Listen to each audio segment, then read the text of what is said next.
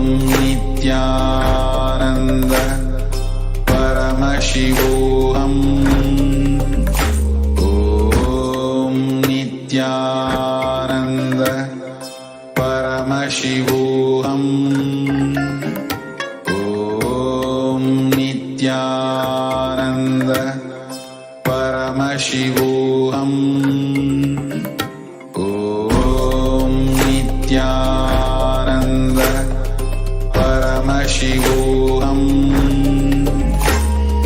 Om Nithyananda Paramashivoham.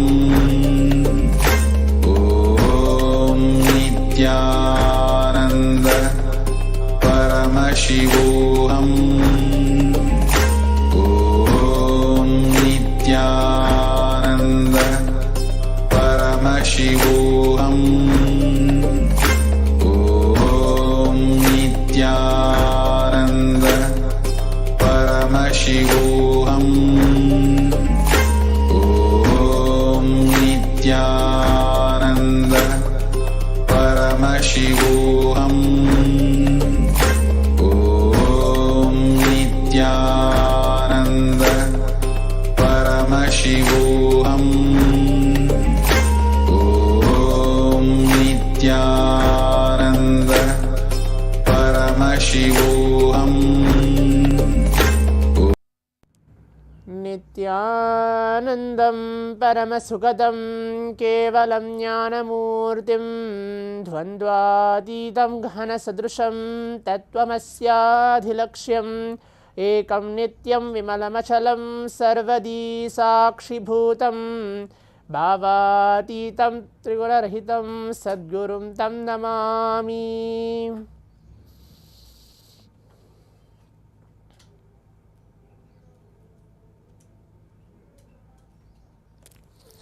Nithyanandam, I welcome all the Paramashivoham participants who are being seated with us across different Zoom rooms, watching us for this exciting 20 minutes of power manifestation right after the Nityananda Yoga, the performance of the 308 asanas blessed by the Supreme Pontiff of Hinduism. Now, we'll be entering to the 21 minutes of power manifestation. We're going to be looking into the power manifestation of third eye.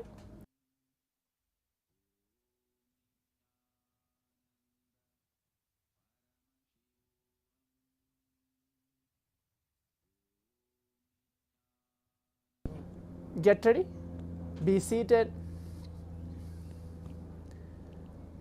We're going to be manifesting the power of third eye awakening today, reading and seeing with our eyes completely blindfolded.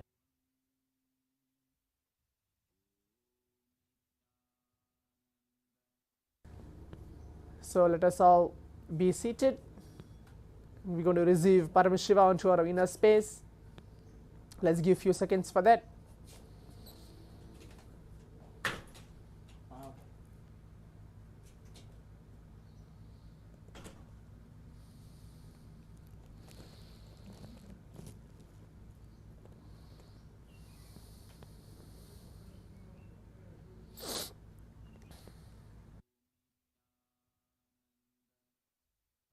Please bring your eye bands, pen and paper, and please be seated. If you don't have an eye band, something to blindfold yourself as well. Please bring that and please be seated. we're going to be entering to the power manifestation.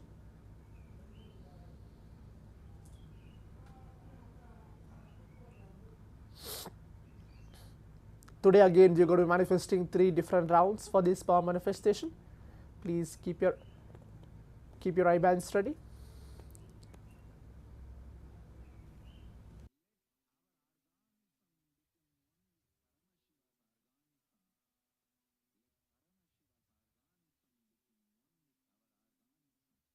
Today in the Shastra Pramana, I'm going to be reciting for this power manifestation of this power of third eye, and then we'll be entering to the direct power manifestation.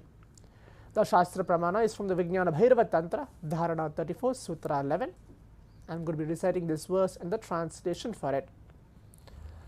Kapalantarmano nyasya tishthanmilitalochanaha kramena manaso dhadyad lakshayed lakshamuttamam.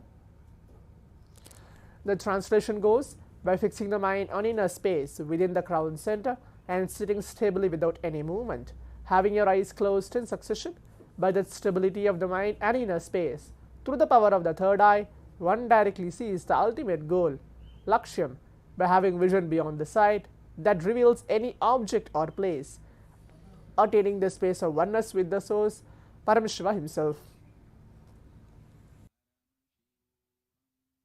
As we gone through the Shastra Pramana, which is a scriptural reference to manifest the power of third eye, today for the round 1 of the power manifestation, we are going to be manifesting seeing plants blindfolded, any object, any picture of plants today.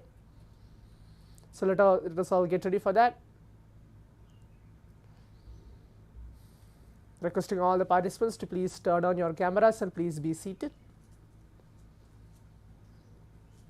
The round 1 of the power manifestation, we are going to manifest seeing plants blindfolded.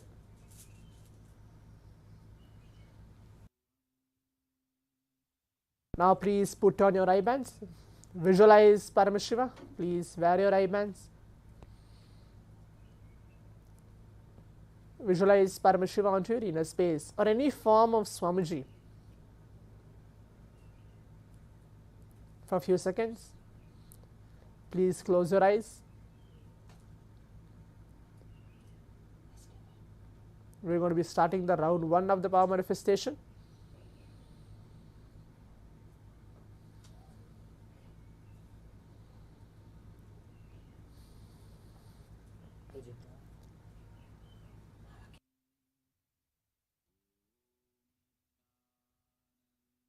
Start chanting the Mahavakya.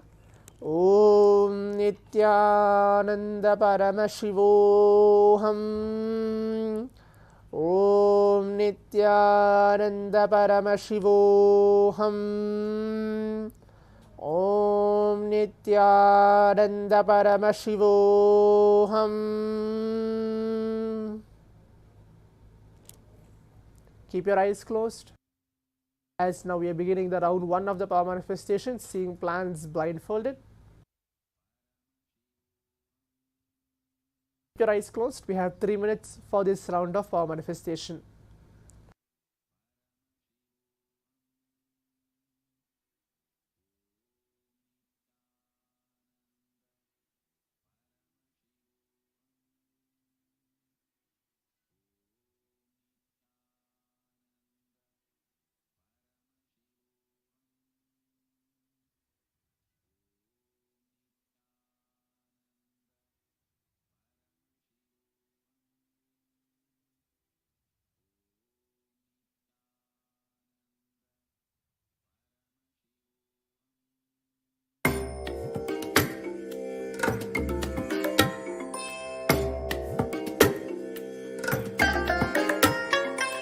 I bless you all. Let you all open all your 3 eyes.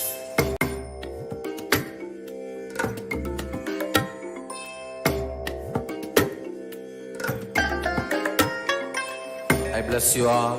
Let you all open all your 3 eyes and manifest the powers of Mahasadashiva. Om Nithyananda Paramashivoham. Om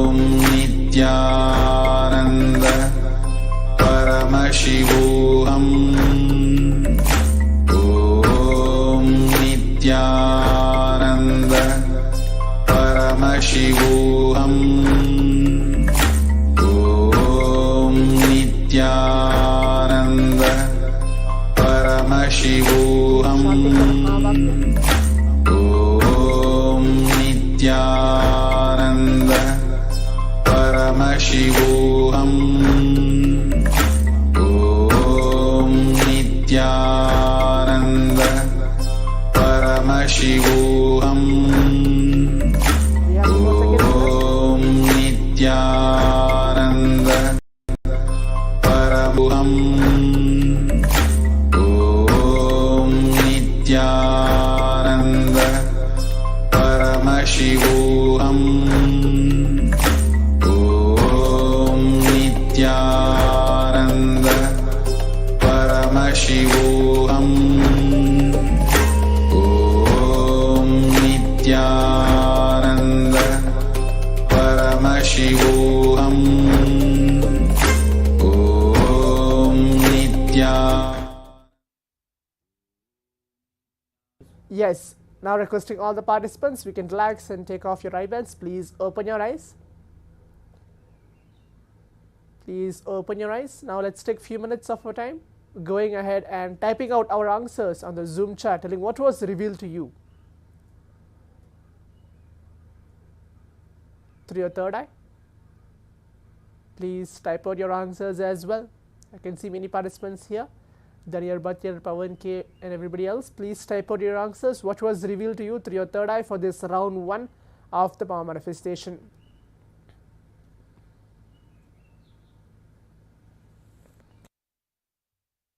To you through your third eye for this round 1, plans blindfolded.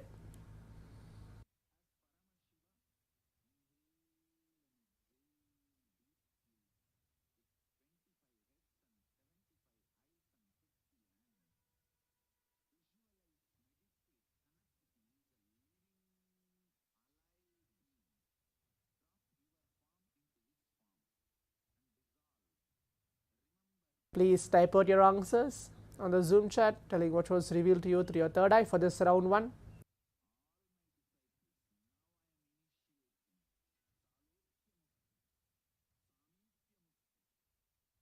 Yes, now as all the participants can see, for this round 1 of the power manifestation, we have chosen the rose plants was chosen for all of us for this round 1 of the power manifestation.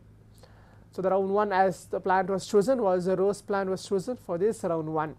Now we'll move on to the round 2 of the power manifestation. Please keep your eyes closed. Visualize Paramashivam in your inner space.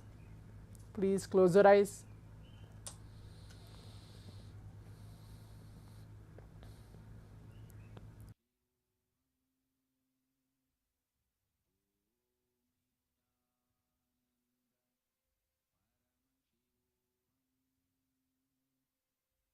For the round 2 of the power manifestation, it's not going to be plants, it's going to be different altogether. It's going to be from the category of fruits for this round 2. So seeing what is a fruit which is getting revealed to all of us through our third eye.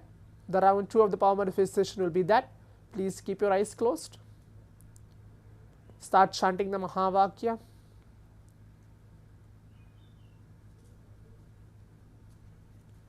Om Nithyananda Paramashivoham.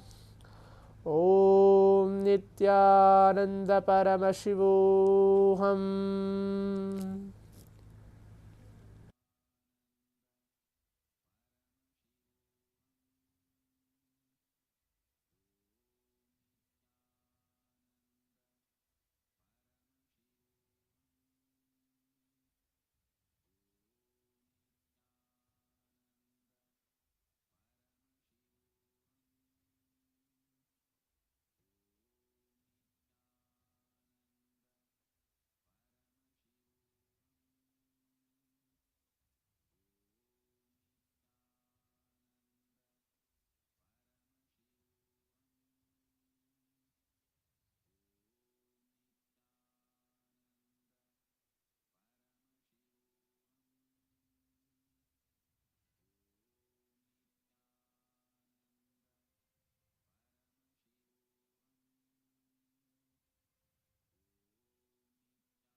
Please keep your eyes closed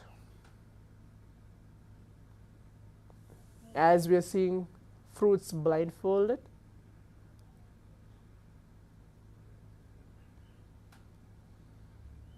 Keep your eyes closed.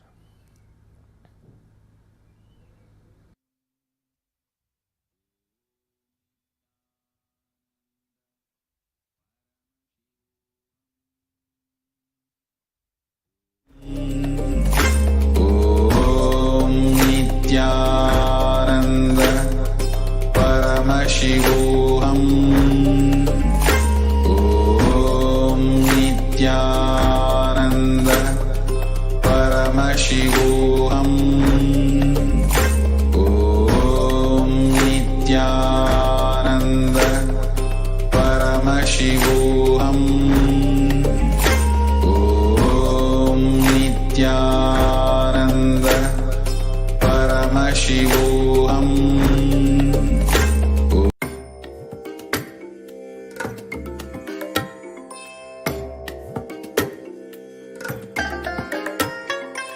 I bless you all.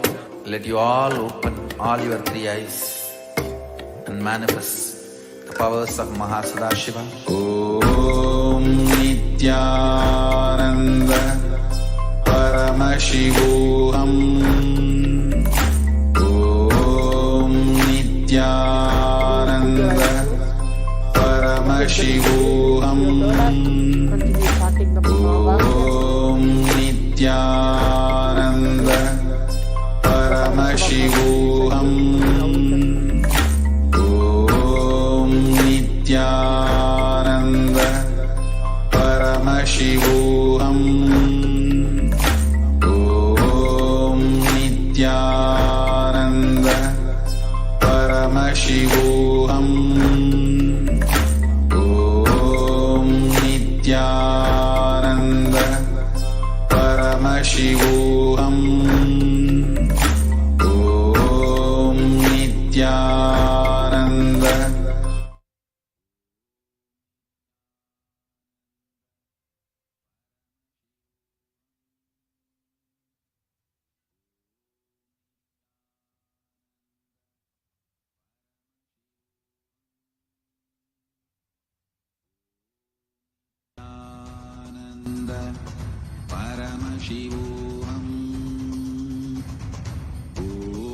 Nithyananda Paramashivoham. Om Nithyananda Paramashivoham. Om Nithyananda Paramashivoham. Om Nithyananda Paramashivoham. Om Nithyananda Paramashivoham. Om Nithyananda Paramashivoham. Om Nithyananda Paramashivoham. Om Nithyananda. Now requesting all the participants, we can take a few minutes of our time. Please relax and take off your eye bands. Please open your eyes. Some of the participant is putting a message, the audio is not audible. If it's audible, you can leave a message telling yes, it's audible now. Requesting all the participants even for that. Sorry for the technical glitch. If my audio is audible for all the participants across different Zoom rooms, you can leave the message telling yes. Okay, now we'll move on to the next step of the power manifestation, is taking a few minutes of our time, leaving our answers on the Zoom chat, what was revealed to you through the third eye for this round 2 of the power manifestation. Please type out the answers as well. Zach Meadow, is it audible? My audio is audible. Please respond for that as well. Tirthurupaya Pavan K. Ayya, Danyar Batiria, please go ahead and put the message.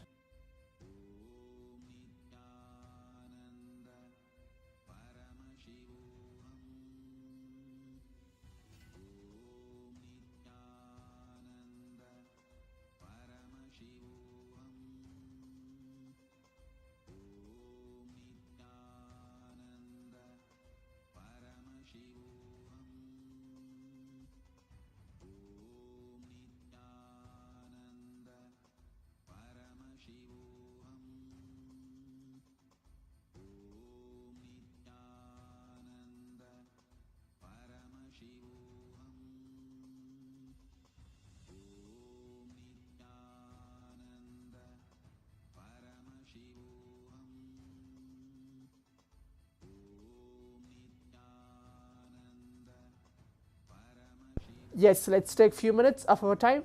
Please type out your answers on the Zoom chat, telling what was revealed to you for the round 2 of the power manifestation.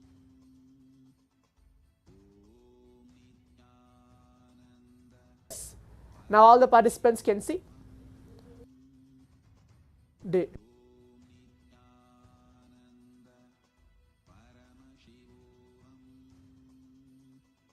The round 2 of the power manifestation was chosen for all of us was apple for this round 2 of the power manifestation.